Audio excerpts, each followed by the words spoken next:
Yo, what's up, man? Yo, what's going on? Oh, not much. Hey, you got some of your art printed right behind you. I think that's dope. Yo, I was inspired by your Morty poster in the background, and I'm just like, yo, I gotta have some of my own stuff. And we Yeah, love to get the a home put without it in artwork there. isn't really a home. You gotta have the artwork. You gotta have the things that give the profile to the house. So honestly, it just brings so much like energy into the home, and it gives people a little bit of an idea of like even how your own personality is, right? Yeah, it kind of shows you who you are, kind of what you're into, different kind of quirky things. We got a poker poster with a bunch of different cartoon characters. Sweet. We're relatable. That's like the thing where it shows.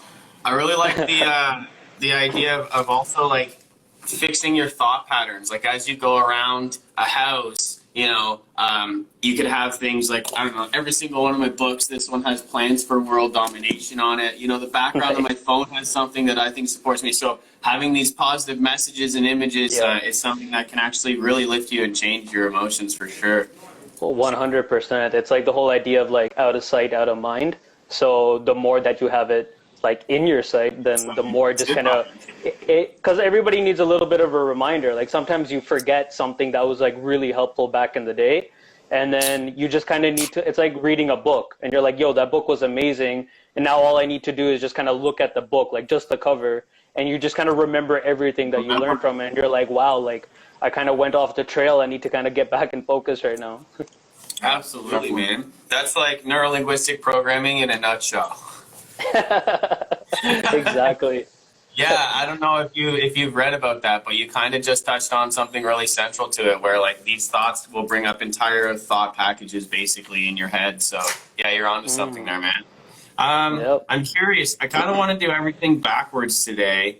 Cool. What do you do right now? You're a director of partnership operations at Venture Lab. Is that right? Yeah. What does that mean? So it's essentially, so what I do is, so Venture Lab's an innovation hub. They're based out of Markham, Ontario. And what they do is they provide business support services.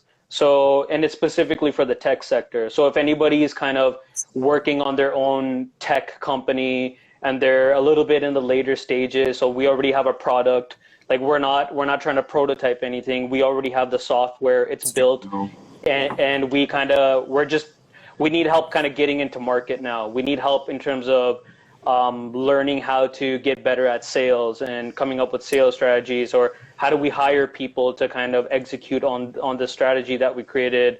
Is my business model even okay? Like, is there a better way that I should be charging people money, or is charging every single month like a subscription basis the best way to go, right? So it's basically a support center for anybody who's specifically in tech and in market right now or looking to go to market. And so my role is basically, we have a women's entrepreneurship program. And so I'm basically tasked with leading the program and making sure that specifically for our female founders, they're getting all the support that they should be getting, because there's like huge underrepresentation in the business community for female founders, right? Like there's so many stats in terms of how good they are in terms of running their businesses, just because they're so much more optimistic, but also cautious at the same time. And because people think that like, oh, okay, like they're not willing to take as much risk. They somehow think it's a bad thing, which it's not, because it's actually proven that women are a lot more successful in terms of looking at the like how long a company will last over the long term. So my role is basically leading that, and then also helping just kind of bring in more partnerships to the organization overall, right? So anybody's trying to tap into the whole tech ecosystem. A lot of times it's like larger organizations who kind of have a problem, and we're like, we don't know how to solve this problem. We're wondering if you guys have companies that work with you, that already have a solution for this, and maybe we can be a customers of theirs, right? So kind of trying to do that matchmaking. Do you find that ends up helping building business relationships between each other as well, like bringing people together that Sorry, we got a cat fight going on in the background. It is getting vocal, so we keep doing a check because hearing kitty noises killing each other. It's crazy. Do you find that helps bring businesses together, helps create those partnerships that maybe they didn't know they existed, maybe that could help each other out there? Or, what do you find the businesses end up kind of, not sure how to put it together, not sure how to word my question. How do you find the businesses end up kind of collaborating once with your services you offer? Yeah, so it's basically you kind of answered it as well. So it's based on the idea that do the companies that we have as our clients, are they leveraging technologies that can help their partner kind of maintain a competitive advantage in the market, right? Or are they creating something that's just solving a big operational problem overall? It's where it's like, listen, like we don't get a lot of feedback from our employees, and that affects the amount of people that leave the company. And we want to be able to keep people for a longer term, and we want to kind of know what's their feedback, right? Because people might feel like they're not being heard, especially in like a 100-person plus organization. So if there's a technology that can help me with that in terms of getting feedback faster, and I don't have to put in a lot of work in terms of learning how to use it, then kind of like, please let me know, right? And a lot of the times that is happening. And then the private sector, in terms of those organizations, are one side. Then you have so many other areas, like you have the public sector, like government. Government's always looking, how can we be better at all the things that we're trying to provide, especially with COVID right now. They're really trying to streamline so much stuff. Like the amount of applications that are coming in for loans is ridiculous. And we have people who are creating literally tools that can help kind of automate the whole process, right? That's so awesome. It's like, okay, now's a really great time for you to talk to this company because maybe they can take a huge headache off your plate right now, right? Where does your art fit into this? Is it connected to that at all, or? Yeah, more or less it is. Like I do. So when I was studying art at Western, and then at the same time I was interning at one of these incubators. It was specifically for students who wanted to start businesses at the time.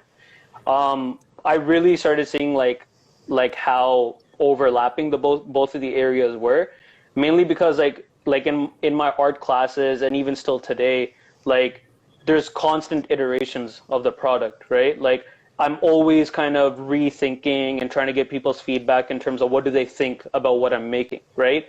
And that kind of that forms my opinion, and it kind of evolves it going forward, right? To be like, okay, does this look right? Does this not look right? Right? And it's the same thing when you're trying to start a business or any kind of project, right? Like you started with the amount of experience and skill set that you have yourself, but you're also trying to look for outside feedback from your friends and from people who you want to be like, I guess, the end user or like the audience of what you're creating. And you want their thoughts as well, to be like, is this something that's actually valuable to you? Like, is this somehow bringing greater value to your life, right? So in that sense, it definitely informs my art, just in terms of how I guess I approach it. But the subject matter is definitely way different. Like, I don't have a lot of technology in my work. Yeah. I'm blessed. When I was looking at your website and your different your portfolio, like you have your I think that's your portfolio and illustrations and stuff. Some of the artwork that was going through there, man, is crazy. Where I get like where I hate to change it because obviously I love what we're talking about here with the business you offer, like the services you guys offer, and then kind of switching it to the art kind of deal here. Where did a lot of the inspiration for artwork, like example, the man here, I don't know if you It's can the see one behind you, actually. It's behind you. Yeah. Oh, it is. Yeah, it is the one behind you. He's sitting there. He has the monkey, or there's one that kind of looks like. So what's the creative process for you, man? What drives these? There's a lot of browsing online, so I'm always constantly looking for different sources of inspiration. Be like motivation. Yeah, exactly. Like I'm always kind of looking for different types of references that will kind of spark some sort of idea or thought, or like how different pieces can come together to kind of convey or communicate an idea that I think is currently like relevant to me. It might not necessarily be important for someone or overall, but like it's somehow, yeah, exactly. I feel like it's relevant to me, and I think it's important enough that I want to explore communicating it somehow, right? And so, like with that piece, I think I made that last year, and the whole idea is that I wanted to kind of learn more about my own religion in terms The one with of the monkey? The one behind you? yeah, exactly. So like, because the idea was with the necklaces. It was like it's conveying different types of emotions, right? Like anger, sadness, right? And there's a couple more, right? And in our religion, we say like there's 5 evils, right? And you want to kind of stay away from them, right? Like I like there's like the 7 deadly sins. You can think of that as well, right? Right. So I wanted to kind of create someone who is essentially meditating and kind of aware of the fact that these things exist. Like it's literally on my neck, and like it's not something that I can totally separate myself from. But at the same time, like if I look within myself and I look internally, right? To the point like you're so kind of in touch with yourself, and you're so stoic and like a statue that literally nature starts embracing you, right? Those are the kind of thoughts that were going through my mind. So when I created that, right? And then with the basketball one, that was actually inspired by The Last Dance and even my own upbringing. So it was inspired by The Last Dance in terms of the whole like basketball analogy. But at the same time, like basketball was a huge part of my life growing up. Like I played from elementary school to high school, and just kind of kept going in university as well, playing like in intramural and all that kind of stuff. And it's been huge in terms of my like everyone in my family. So it's been around. And so for me, I thought it would be cool to kind of be able to create someone who sees basketball almost like it's their life, right? Like this sport has done so much for me in terms of guiding my path, in terms of where I put my attention to, where my work ethic comes from, right? Who my friends are, right?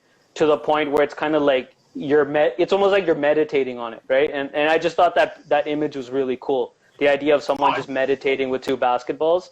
It helps kind of bring them to their aura. Like it's like, this is what makes me happy. Being happy with these is, bring that happiness. Yeah, and when you see the documentary and you see like the amount of dedication that like Jordan puts into the support, or like everything after Kobe, and all the information in terms of how much this guy put into the support, it's literally something that you think like people meditated on this sport, right? It's like they woke up at 3 a.m., they went into the gym, right? And like it's just I think that's what I was trying to kind of communicate with that. That's awesome, man. I love hearing that. That's kind of the drive. That's kind of the motivation as well, too, because you see the image, and I always find that when people see pictures, and it's just pictures, and a lot of the time they never have the chance to actually talk to the artist and kind of get the story behind it, because there's every piece of artwork has a story behind it, and it's to actually be able to ask the artist kind of to what inspires not only just this artwork but all your artwork, and then to hear kind of your creative process, how you do it, and then just the drive that kind of like you said, that's your 3 a.m. wake up call, and that's incredible, man. On the one you were just talking about with the man behind you, I also like how there's like moss growing on him, like he's been meditating for a hell of a long time. Like he's just been like fucking sitting there and just thinking. I love that, man. Same thing. Yeah, no, I like it. I like it a lot. It takes that's a pretty cool concept. It's a good way to think of things too, because I remember like a couple of years ago, I remember ended up finding this like conservation park out in the middle of kind of nowhere. But I looked into it, and there was a history. It used to be a World War II facility and hangar, and everything's gone now. It's just concrete. But looking at like you said, the Earth just taking back everything that's there.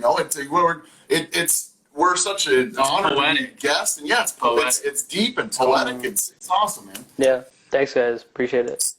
Since you've been around the entrepreneurial side of things, I'm going to throw you a little bit of a curveball. I think you could probably handle it, though. Like, I'm starting to see that artistry and entrepreneurial like ventures are basically one and the same at this point. Like, you can't really just be a straight up artist and not have at least a little bit of understanding of marketing and a little bit understanding of, digital technology and a little bit understanding of, videography and content creation and subscribership and all. Like, there's a lot more than just talent.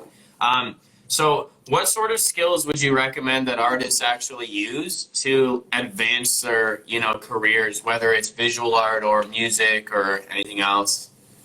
I think marketing is definitely a big one. I think the ability to understand how to push out your work in a way where it's like you're following like a campaign format, right? So like, are you kind of building up to something and then you're kind of hitting them with what it is that you're creating? How are you kind of keeping people engaged and following along the journey, right? And it's like, it's something that I'm learning as well. It's not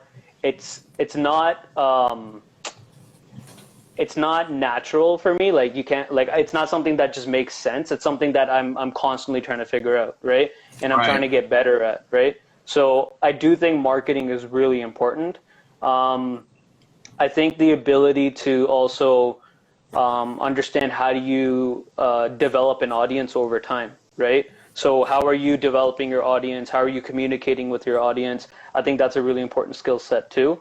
A lot of people, like, they find email newsletters as being really valuable, right? Because it's like the chances of someone actually reading an email as opposed to kind of seeing some sort of social media post, it's like the way the communication is received is so much more different, right? In an email, I think it feels more personal, right? It feels like you're actually talking to someone, whereas with the social media post, direct.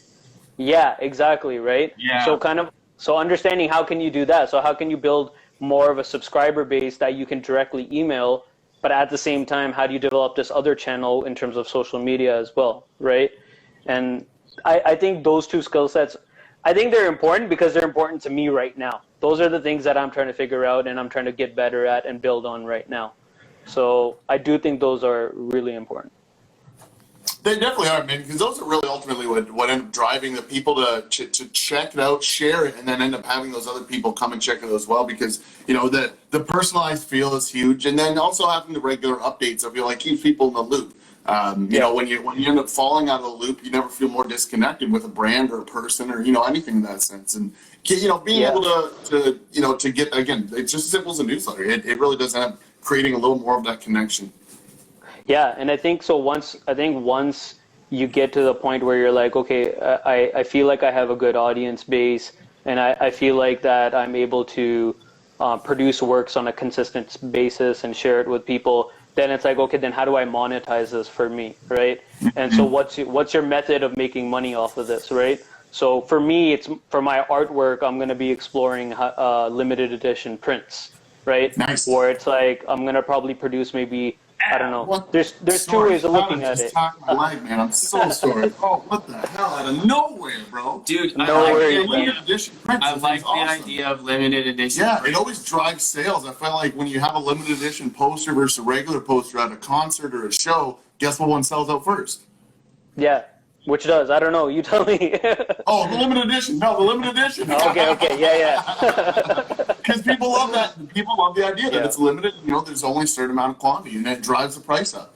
And it not even only drives the price up, it drives the value of the product that they're receiving as well. So it's not only worth it more for the artist, but then that person that the consumer is also just so much more connected and happy with their purchase.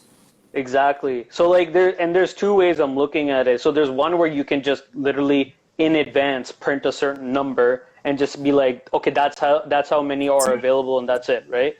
The other way that I've seen other people do it is called a time-based limited releases.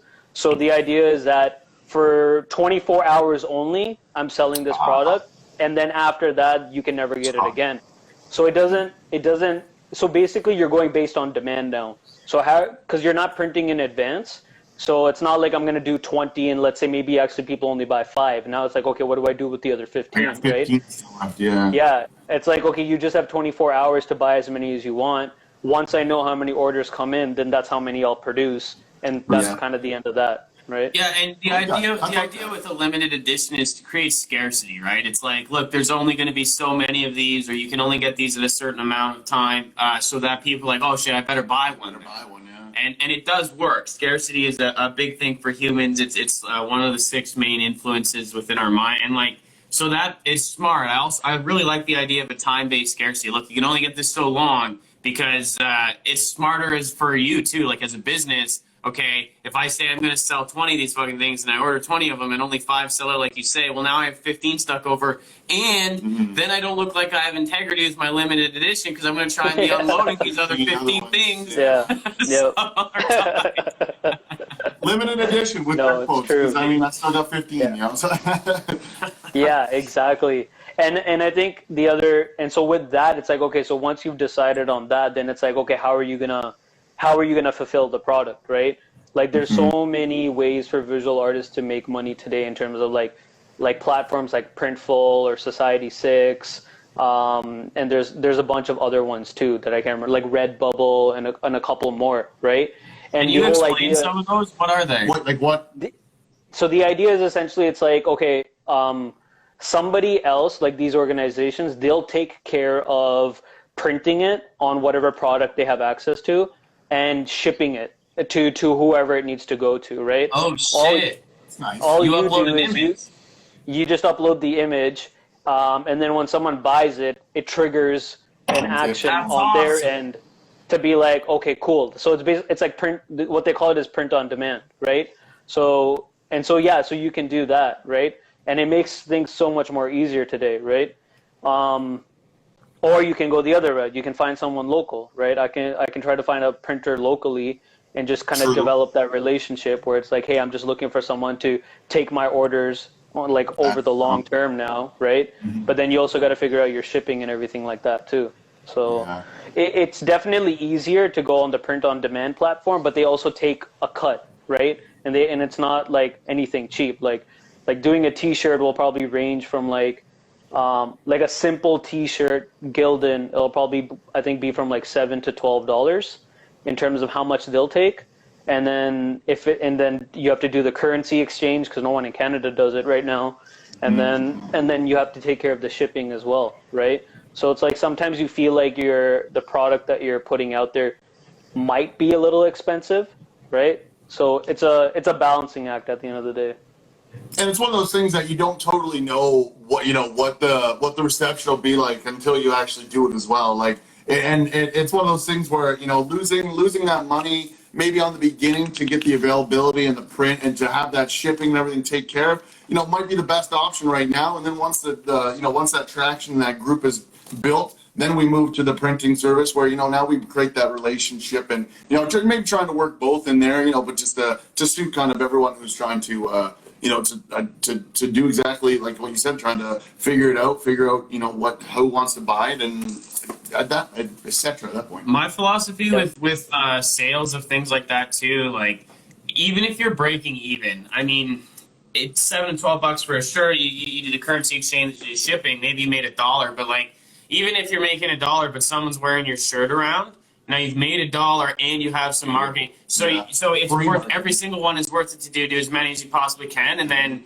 hopefully you hit a tipping point where now a ton of people are giving and you're making so many $1 orders that you're calling up Printful or Society6 and saying, hey, take a little bit less off per shirt, or I'm going to the other one, and now you got leverage and all that stuff. Like you got to start somewhere. So I definitely agree with that, man. That's really cool, man. Which one have you found one works better for you? Have you had more success on one versus the other? Yeah, so I really like Printful right now. That's kind of the one that I've been leaning towards mostly because the other ones you have to create an account and then also put up the product and have your own page on their account. Whereas with Printful, I can still maintain my own website and someone can make an order and it can just trigger it on the back end, right? So that's very helpful. Do you think it would be smart for a developer or an app to basically have both bands who are good and talented sounds like sonically but don't have visual representation kind of commingling with like visual artists at the same time to be able to select, you know, like, oh, I love this style and go like to mix it up. Is that smart? And then like maybe they could also have a third kind of merch sort of available so that, you know, when X band wants Y designer to go on, you know, C shirt, you can just flip it off and it would be done quickly. All communicate together simply. Yeah. So I think 100%. I think collaboration is needed in the industries. I think definitely people need to, like, there's not enough, like, visual artists are kind of on their own, but they also develop relationships. And when they develop relationships outside of their kind of, I guess, strengths. So if it's with other musicians who kind of need access to be like, hey, it would be so sick to kind of do some cover art for something that I'm releasing soon, right? Or to develop some merch for them, right? I 100% think that's valuable on both sides. If you have an app that makes it easier to do that, I think there's value in that for sure. Yeah. So like in essence, yeah, there's 100% value in terms of the collaboration component. I guess the way that you'd have to figure out is like how would you be able to sustain, like how would you break even, right? Like it's going to cost you money to kind of run the app and get it developed and all that kind of stuff, right? So it's like, will you charge people to download the app, or will you, if they end up doing a project that's sitting on the app, will you take a cut from that? Yeah, exactly. How do you actually monetize it? No, that's a good point. It's a good point. And it's one of the things that's what Drivewire is about, is finding ways to help artists actually monetize on their art. And we've really been interested in finding, you know, first of all, successful artists, but second of all, little interesting ways. Like I'm really similar to you in the sense that I just think there's too many ways to monetize right now online that, like, there's no excuse for artists to remain ignorant about those things because there's too many of them at this point. And so we are trying to like find them and shine a light on them and be like, yo, check these out because there's so many options. But I really think one of them too is going to be finding solutions via apps and actually just creating the solution and bringing it to the marketplace. So that's valuable for me, man. What's in the future for you? Where do you want to go in the next, 5-10 years? Yo, 5-10 years? Oh man. Definitely, like, ideally, if I could pursue art full time, that's what I would kind of really be happy with. And for me, it's like, if I can produce art at a point where it can basically afford my ability to kind of take care of my family, right? My basic necessities of life. Yeah, right? The art pays the bills, creates more people to then create more money for the bills to be paid with. Yeah, I like that. Exactly. And so for me, like, even like even now, like I stopped doing art after I graduated, and I was kind of like really focused on just like nonprofit side of things, like organizing things and stuff like that. But then recently, that means a lot to me personally because I work with Canadian Blood Services a lot, not for profit, man. They help save my life, and you know, it's to see other people working not for profit. It's awesome, man. I really appreciate that. Yeah, and it's like I spent so much time doing that, but then at the same time, it's like you always have this little voice in the back of your head saying like, well, what if you also pursued this, right? Yeah. And so that's what art is right now. It's me being able to tell myself in the future that, like, I don't have this regret of not trying, right? That I actually did spend some time, and I tried, and I tried to go as far as I could with it, right? And so in 5 to 10 years, if I could, like, if this is like my like bread and butter, and this is the only thing that I stress about when I wake up in the morning, where I was like, yo, what's my next piece? What's my next art piece? Yeah, that would be like that would be a dream come true for sure. I can hear your excitement in your voice when you talk about it, man. You just sounded more excited when you're like, just thinking of my next piece and waking up, and you know, I mean, being able to like feed my wife and my kids and have my house and everything with this artwork, like. Yeah, no, that, like, to me, that's good stress. Like, if I'm stressing because I'm like, this picture doesn't look the way I want it to look, like, I'm okay with that, right? I can deal with that. So, the one thing I always like to think, if you ever wake up in the morning and you don't feel motivated, just throw some Bob Ross on, man. You know, he might guide the way for today. Just a gentle little brush stroke. You know what? That's right. I'm gonna paint that mountain. I'm gonna paint that. The temple or anything in that sense. You know, just. There should be like a Bob Ross like voice AI that you can just do with Alexa or something. So be like, hey, give me some Bob Ross's like words of the day, please. Yeah. Wisdom from Bob Ross, man. You know, just a soft little stroke of green on there. But we're not gonna tell anybody about that little touch of blue. You know, just the little things, man. That's all. Oh man. Well, cool. Honestly, man, it's been a hell of a chat. Thank you so much for joining us. No problem. I hope that once all this COVID bull is over, we'll actually get you into the guest seat, get you 3 to 5 feet away from us, to 6 feet if we still got to keep our preventive measures. A good can of Lysol.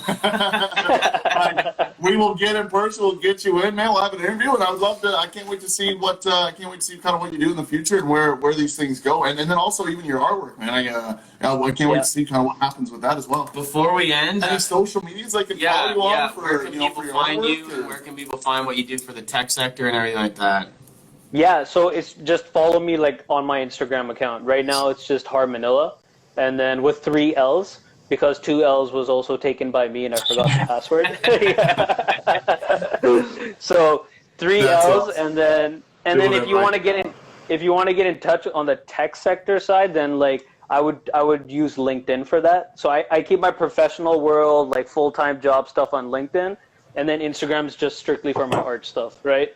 So and if they mix up, that's fine. It's no big deal for me, but that would probably be best.